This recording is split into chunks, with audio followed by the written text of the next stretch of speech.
Hello, everyone, and welcome back to another episode of Hawks Latest, your number one source for news, updates, rumors, opinions, and you guessed it, the latest and the greatest regarding the Atlanta Hawks. I'm your host, Zach Langley, aka Langley ATL, and today we're diving deep into the latest rumors surrounding the Hawks as we enter one of the most pivotal off seasons in recent memory and realistically in franchise history. From Trae Young stirring the pot with Knicks fans yet again, to some interesting names being floated around as potential backup point guard options this offseason and going forward, to the surprising odds of Atlanta possibly landing Russell Westbrook in the offseason. There's a lot to unpack. Plus, we're going to take a hard look at just how active the Hawks are expected to be in free agency this summer, with several key rotation players potentially being on the move. So, without further ado, let's jump right into it and start with what everyone's been talking about on NBA Twitter, specifically more recently, but this has been going on for years. Trae Young versus Knicks fans. So late Sunday night, Trae Young tweeted out, "Hot take, but not. OKC fans are louder than Knicks fans. Happy Sunday." Now, of course, this wasn't just a random comment. As we all know, it was clearly directed at the always rowdy, always vocal New York Knicks fan base, who have had a, I guess, not so friendly rivalry with Trae since the 2021 playoffs when he torched the New York Knicks and silenced Madison Square Garden in the first round. Since that series, we've seen Knicks fans at every event and at every moment possible chant F Trae Young at just about every opportunity, from regular season home games, away games, to concerts, to even WWE events. And Trae, as always, continues to embrace the role of the villain there, and throwing subtle and I guess not so subtle jabs their way. This latest tweet really just adds fuel to the fire, and honestly, it's a clever move from Trae to keep him in the headlines while his team is currently not in the postseason. And it really just reminds the world that he's still got that edge to him, and he's going to be super pumped up next time Atlanta is going to be in the playoffs, which is likely going to be next season. So whether you love it or hate it, that chip on his shoulder is part of what makes Trae Young the player he is and why we love him so much here in Atlanta. So moving to roster construction now, one of the biggest areas of concern last season for Atlanta was the lack of depth at the point guard position. So it's something that's been going on for, I guess, the entire Trae era, and specifically last season, was that when Trae was off the floor, the offense was stagnant. The second unit lacked a true floor general to lead the offense, which often led to sloppy possessions, wasted shot clocks, and some scoring droughts. That seriously has to change if the Hawks want to make a real playoff push in 2025. So the good news is that there are quite a few intriguing names entering free agency this summer. So one option is Karis LeVert. He's an internal option. Atlanta traded for him at the deadline this previous season. They could re-sign him and hand him the keys to the second unit, which was a role that he was already growing into late last season. The thing with LeVert is that he's not a traditional point guard, but his playmaking and his shot creation and his ability to knock down a shot and get a bucket at any time gives Atlanta this much needed versatility off the bench, and that is something that they've severely lacked. Now, beyond LeVert, the point guard market does have some notable names. So some of the guys I'm going to list off: D'Angelo Russell, and I'm pretty much just saying the unrestricted guys because there are a lot of guys with options, but a lot of these unrestricted guys are much more likely to sign to a team for less money. So D'Angelo Russell, as we all know, he's inconsistent, but he can be dynamic, and he would bring scoring and flair to the second unit. Another guy, an interesting guy, is Dennis Schroeder. He's a familiar face for Hawks fans, and he's still a quality guard who very much helped Detroit make that push to the playoffs this past season. Someone that I think the Hawks should really go after, but hasn't really been mentioned as a potential target, is Chris Paul. Now he's 38 years old now, and he's aging, but he's super experienced and could be a good mentor for Trae and run the second unit with real precision. It would kind of be like a seamless fit as our backup point guard because the offense could still run as if Trae was out there. An experienced floor general like that could do wonders for this Hawks team. Some other guys include Tre Jones, Spencer Dinwiddie, Kyle Lowry, Ben Simmons, who's actually going to be a free agent. He was actually pretty solid in his minutes with the Clippers this season after coming over from Brooklyn. He's a guy who could be a high risk, high reward option as that backup one, and he's a versatile guy, so he can play all 5 positions. So health and confidence remain major question marks. So if Atlanta wanted to tie a little bit of money to him, that's something that they would have to deeply evaluate. Another guy is DeLon Wright. He's another former Hawk who would provide solid defense and ball handling off the bench. He actually gelled really well with Trae in the few minutes that they had together in that one season. And he was a big contributor to the Hawks almost pulling one out in Miami that 2022 year. So expect the front office to, I guess, seriously evaluate this group. Atlanta's bench does need an upgrade, and it starts with someone who can control the game whenever Trae sits.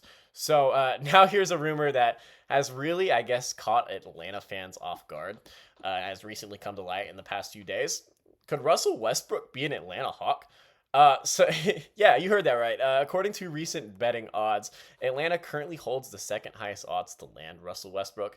That is obviously if he decides to opt out of his player option with the Denver Nuggets, which I would assume is likely based on his recent comments following Denver's playoff exit. He gets a lot of hate, but Westbrook quietly had a very productive season in Denver.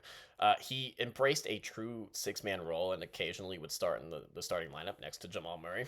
He brought energy and even shot his best three-point percentage since 2016. So he's a solid three-point shooter, something that he's really struggled at for a lot of his career.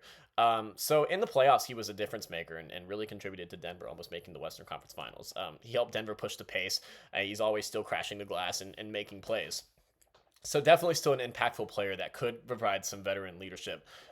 He's had some unfair situations, and he could be someone that if the Hawks were to use some of their MLE money on him in this offseason, it could be a beneficial, and it could seem like something that the Hawks got a bit of a steal on. So while he's no longer, I guess, an MVP caliber player, he's still an elite playmaker, and he's a respected veteran around the league and would be a great voice in the locker room.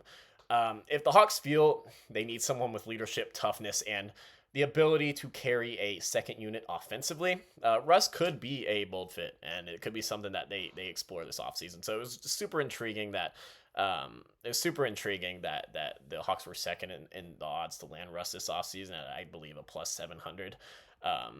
It could be an interesting fit, but it's something that I would totally be down for if it came to it. But it all really depends on the price, potential fit, and how willing Westbrook would be to, I guess, accept a role behind Trae as that leader in the second unit, because I don't really want to see many Trae and Westbrook lineups. I don't know how well that would work, but it would be fun to watch. So I guess what should fans expect from the Hawks in free agency overall is something that people are going to be thinking about. But honestly, they need to expect a measured approach. So obviously bearing a blockbuster trade, the starting lineup, next season is likely set. It's going to be Trae Young, Dyson Daniels, Zachary Ricochet, Jalen Johnson, and Onyeka Okongwu. They're pretty much penciled in as the starters for next season, obviously bearing a trade for a guy like Giannis Antetokounmpo, someone we mentioned last video. But as I've stated previously, the bench unit seriously needs some work. So there are 3 notable players, Caris LeVert, Clint Capella, and Larry Nance Jr., who are heading into unrestricted free agency this offseason. So, the Hawks aren't tied to them at all. Out of the 3, Capella, in my opinion, is the least likely to return, especially with the emergence of Onyeka Okongwu and the Hawks beginning to lean younger and go a different direction, also because they could draft a guy like Kaman Maluach or Danny Wolf or someone in this upcoming draft that could easily take over Capella's role as the backup 5. And especially with Capella ending up not playing in the final stages of last season, it certainly could mean that he's on the way out. So out of the 3, he's definitely the least likely to return. Now, Caris LeVert and Larry Nance, however, are both real candidates to re-sign, and I believe the Hawks will re-sign both. I believe that the organization values their professionalism and how they really fit in with the second unit. I love the fit of LeVert, and I love the chemistry that Larry Nance brought to the table, and he was a very effective player and three-point shooter in the time that he was healthy for the Hawks. Now, unfortunately, he was hurt against the Orlando Magic and ended up missing the rest of the season, but he's totally someone that the Hawks could re-sign for cheap, and that would be awesome. That would be someone who's familiar with the scheme that could easily fit in and be a backup big. So cap space is obviously limited, so most of the free agents this year aren't going to be linked to the Hawks, but most of them also do have player or team options. So I guess the class you could say is top heavy. This isn't a great free agent class, so I guess don't expect Atlanta to make any major moves in free agency. What you do need to watch out for is the trade market, I will say. Instead, I guess the focus now would be to look for targeted smart moves to bolster the depth and really secure this core and get some veterans along the way to help us, especially at guard and possibly another wing or a stretch big to bring off the bench for Onyeka Okongwu. Also, this offseason, please keep an eye out for the contract extensions because Trae Young is eligible this offseason for his next extension, and Dyson Daniels is eligible for his rookie extension. So, locking up Young long term would send a really strong message of, I guess, stability and a commitment to winning and a commitment to their star player, their franchise player.